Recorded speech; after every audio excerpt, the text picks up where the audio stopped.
Hello everyone. I made it through the holidays. Another year.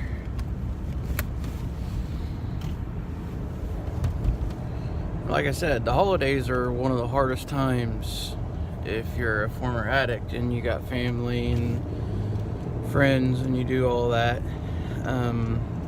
But one thing I've done is probably ain't a good thing. I've cut myself off from partying and going out with friends and things like that for the simple fact that I'm not putting myself in a position to where I know I can relapse.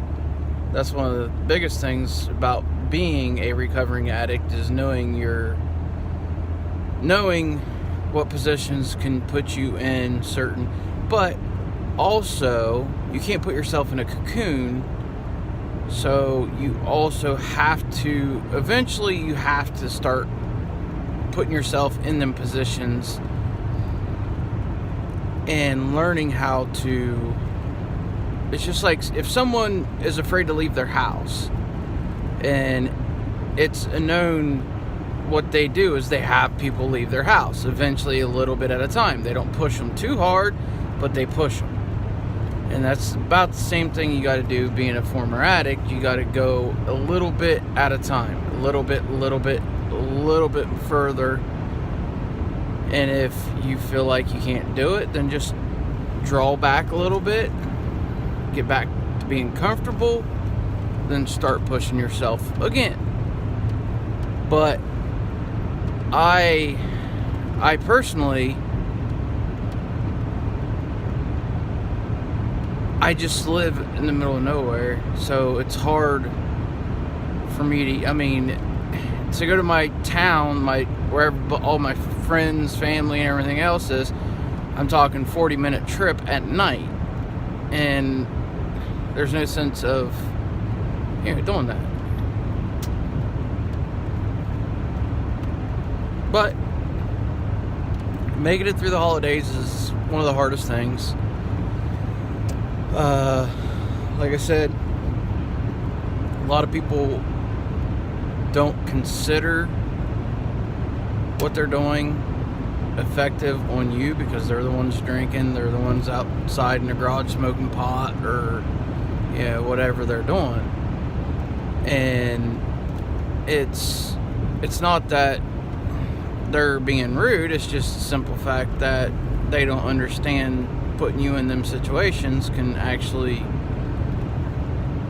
make you withdraw and put you in a, I hate the word triggered because it's a social justice word, but trigger you, put you in an area to where you're triggered.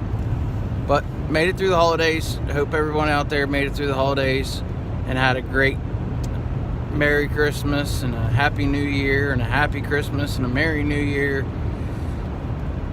But I am heading back from the store.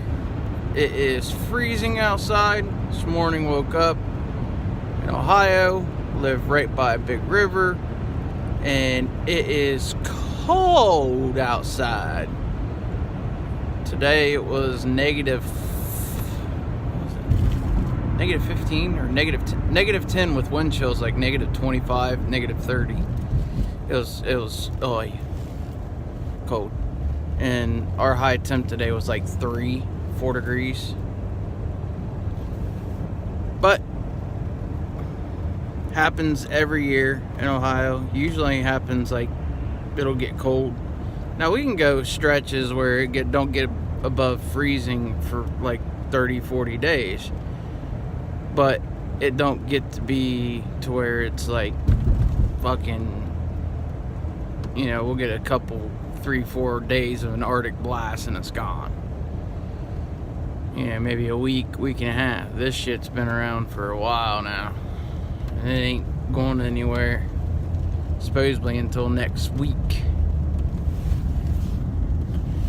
But I hope everyone had a Merry Christmas and a Happy New Year's, and everyone have a good one.